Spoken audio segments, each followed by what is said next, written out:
Welcome back to another gloomy purple pain report.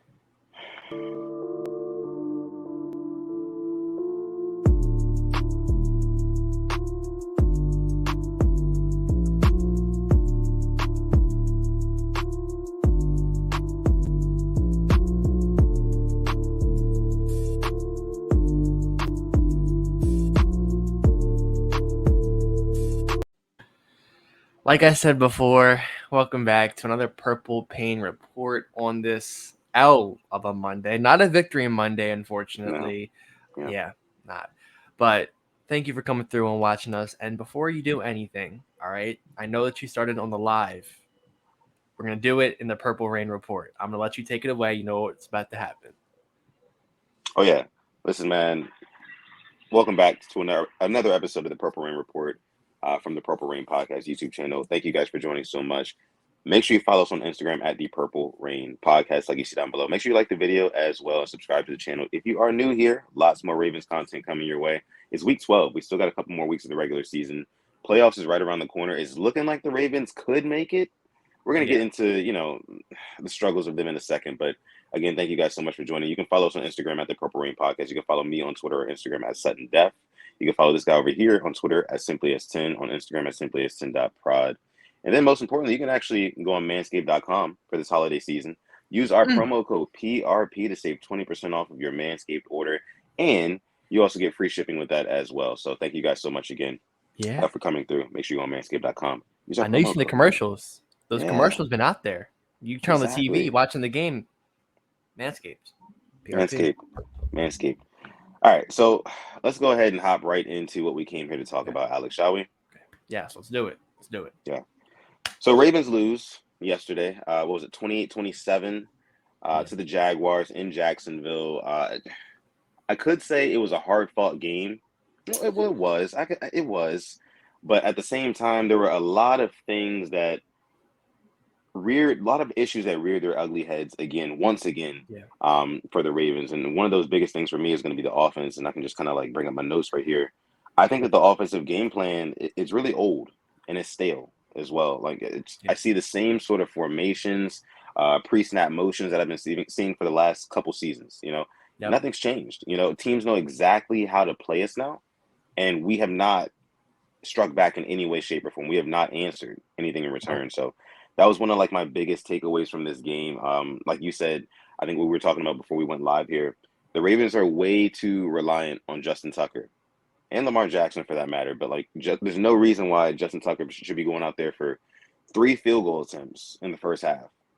We cannot finish in the red zone. That is a problem.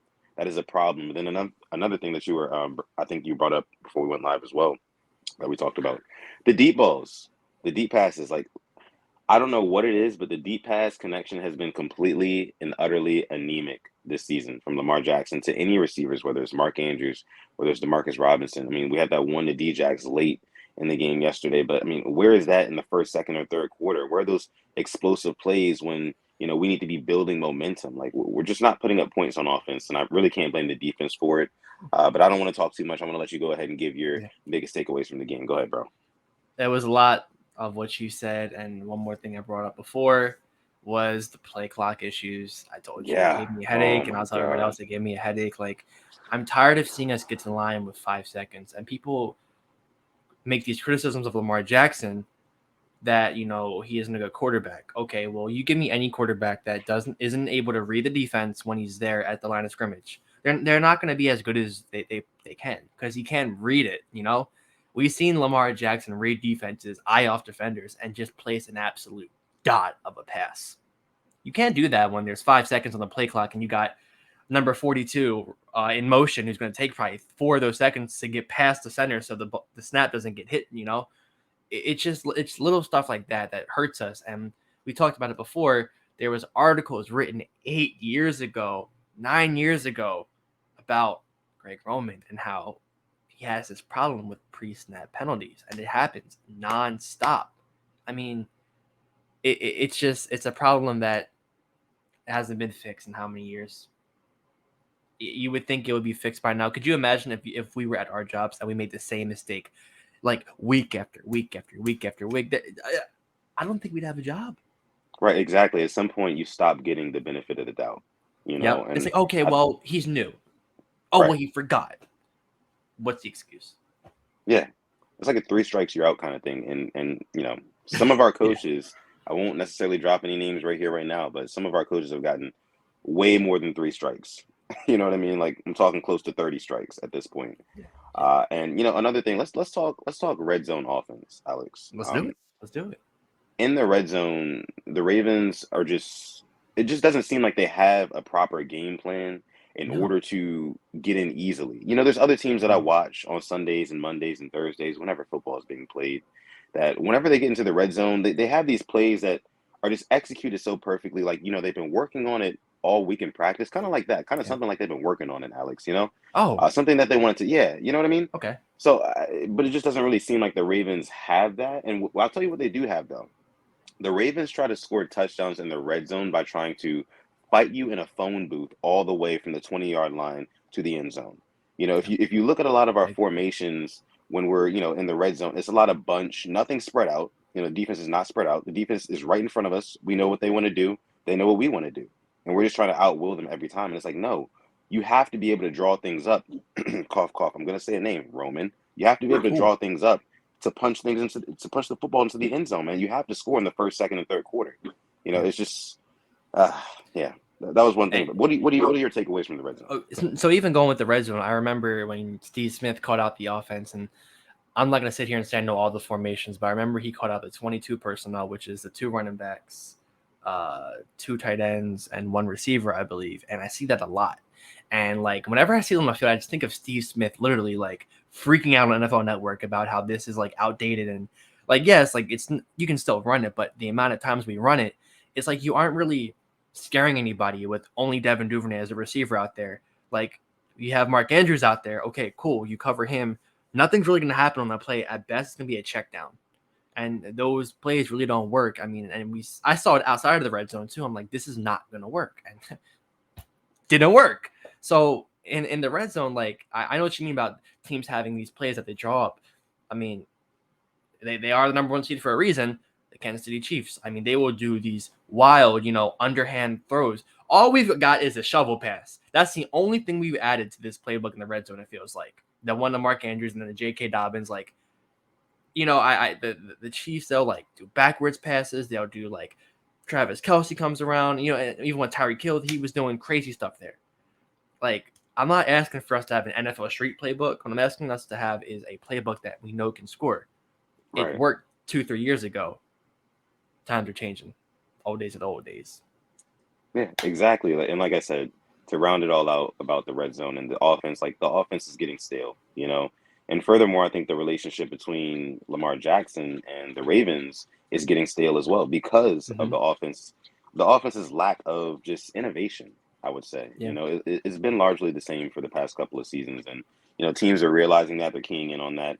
And that's why you have coaches like Sean Payton who are like, if I want to come back and coach football, you can tell Lamar to hit me up wherever he wants to go. I'll meet him there because he knows. He Salivating. knows He's exactly. literally salivating over the Right. fact he could play. Yeah. Coach Lamar Uh, Jackson. exactly. Other football experts know exactly what the Ravens are missing on offense. Yeah. So I don't know.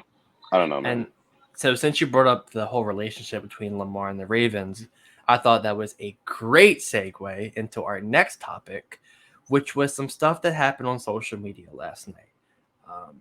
I do hate the app Twitter because of just things can get misconstrued and things get taken out of context. So Lamar Jackson, I believe, is the most criticized player in the league, the most criticized player in football I've honestly seen. And as far as I've been watching, and there was a hater out there who a Ravens fan, basically calling out Lamar, and I think I have it saved on my phone, so let me pull it up real quick. But it was basically saying how he's not worth the contract that he wants to get.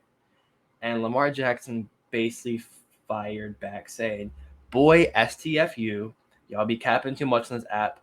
MFR never smelt a football field, never did S word, but eat, uh, what can I use for this?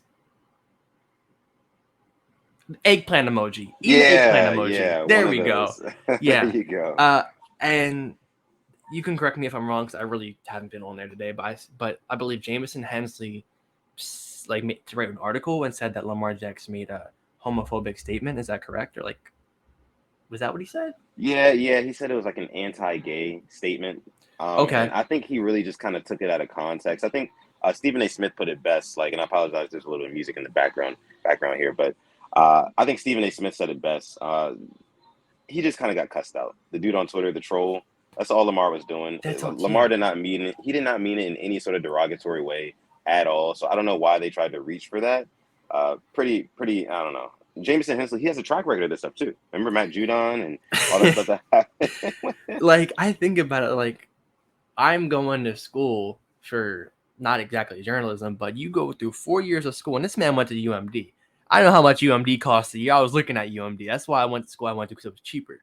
And you go through 4 years, and you put out an article about one tweet that somebody made that honestly had nothing to do with football. Like he just fired back at a fan. Nothing about. He wasn't calling out the team, wasn't calling out a coach, just was on his own time. And it's insane. It's honestly insane. I don't get it. Yeah, me neither. I don't understand it either, not one bit. But Jameson Hensley, we know that he likes to get the impressions, the clicks, the tweets, the engagement. That's what he's all about. But Yeah. it's a shame that he's an ESPN writer. I mean, we should have a better representative for the Ravens as an ESPN writer, as opposed to somebody who tries to throw our players under the bus. I don't like that. I don't like that at all. Yeah, and we're not saying he has to be like this happy-go-lucky, I bleed purple, purple blinders guy. As a reporter, you got to keep it real. And I think I'm not going to sit here and judge. I mean, I'll compare, but I think Jeff Saturday does a great job. He's not overzealous about the team. He's not saying, "Oh, they're going to win the Super Bowl." He's real about the team. I think his questions also back that up. You just can't have that, especially if you're a beat writer and players are calling you out. That's not good at all.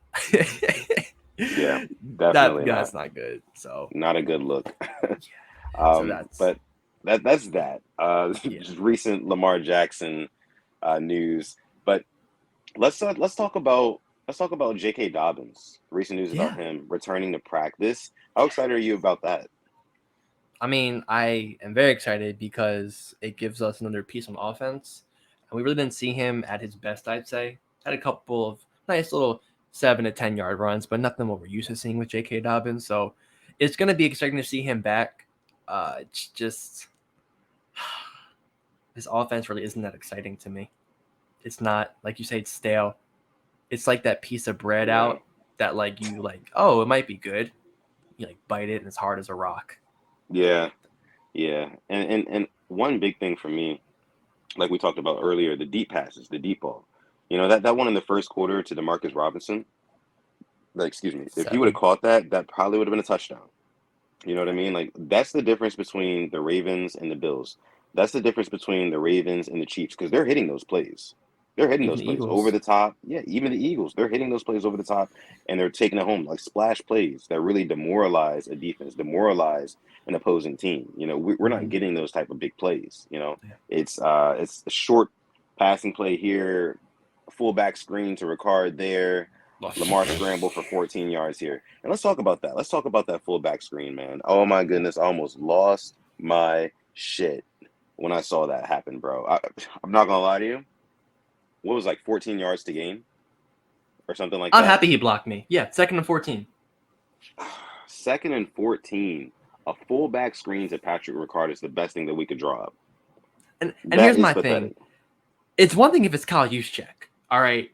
Because we've seen Juszczyk as a Raven, as a Niner. That boy can make plays. Pat Ricard is a blocker. He is not a Yes. receiving fullback. Right. That was never going to get 14 yards. Nobody was fooled. And if other teams aren't fooled by the fullback, that's saying a lot about your offense. It is. Yeah, that's all. I don't want to say anything else because we all know how it is. We all know. So, Yeah. but yeah. Struggles. And then one last thing that I wanted to touch on before we get out of here about that last game against the Jaguars. It seems Okay. like one big problem that the Ravens have been having all season long is that the defense and the offense, they can't get on the same page. It's either No, one or the other is producing, no, yeah, never both simultaneously. And that is a big, big issue. And you saw it down to a T yesterday. First 3 quarters, offense was doing nothing, defense was balling out for the most part. Fourth quarter, defense did nothing, completely fell apart. Offense started balling out, you know? And it's just like, we can't get them both at the same time. Because if we do, I mean, we're actual legitimate contenders. We can make a yeah. run. And my problem too is like we invest so much in the defense, and yet somehow every single year our secondary falls apart. No matter how much we do to it, like, and I'm not. I mean, I know Fuller went out or first game of the season. You know, Armor Davis hasn't been what we expected. Really haven't seen a lot of Pepe. Peters got picked on yesterday. Brandon Stevens got picked on. I saw the picture you put out. How it's 4th and 5, and you're giving him cushion. Like you're giving him uh, a couch cushion of space. You know, Yeah. like Yeah. yeah, Tons of space. It was just, oh my God. I felt like Oh. the cherry on top was that touchdown. I don't know what a catch is anymore. I'll say it now. I thought in 2019, I say I hate bringing up that, but that who caught that catch? Johnny Smith. Like his left ass cheek was in, and that somehow Yeah. that was 2 feet. Okay, and now who caught that? Was it Marvin Jones? I believe it was his right shin. So right shin and the left ass cheek mean 2 feet. Cool. That's what a catch is now. Not 2 feet, right shin. Yeah. We Yeah. never should have been in that position, but and then also funny thing too is that's the third time Doug Peterson went for 2 points against the Ravens, and this is the first time he got it. 2016 with the Eagles, he did the same thing. We stopped him. 2020, we stopped him. 2022, he got us with the Jags. Wow. Hate to Yep. see it. Hate to see it. Hate to see a loss, but unfortunately, it is what it is. The Ravens now fall to 7-4 and are tied with the Bengals in the AFC North. But we do hold that tiebreaker since we did beat them earlier this season. So we just got to keep winning. Just keep on winning, baby. I mean, it just comes down to that. It's simple, you know. And the offense It's a has cupcake to schedule. produce. It Yeah. is. That's what pisses me off. This is an easy schedule. Like outside of the Bengals, maybe. What team have we beat that is a contender? Tampa. I mean, that's the only. And You they just know. lost to the Jacoby Brissett led Browns. You There you know, go. There you it's go. we got to look ourselves in the mirror. This team right now, kind of the definition of frauds, but we can turn it around. We really can. Yeah. But yeah, that's all Yeah. I got. We're going to go ahead and leave it there. Thank you guys so much for tuning in to this episode of the Purple Rain Report by way of the Purple Rain Podcast YouTube channel. Make sure you like the video, subscribe to the channel as well. If you are new here, join the Rain Gang family. We would love you guys. We appreciate that.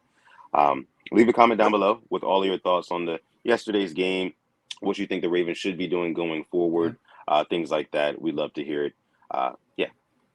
In the meantime, make sure you follow us on Instagram at the Purple Rain Podcast, YouTube, not YouTube channel, but Instagram page. And then you can follow me on Twitter or Instagram at Sutton Def. You can follow Simply As 10 over here on Twitter, just at Simply As 10, or on Instagram at simplyas10.prod. Last but not least, go on manscaped.com. December is right around the corner. It's just a few days, from now.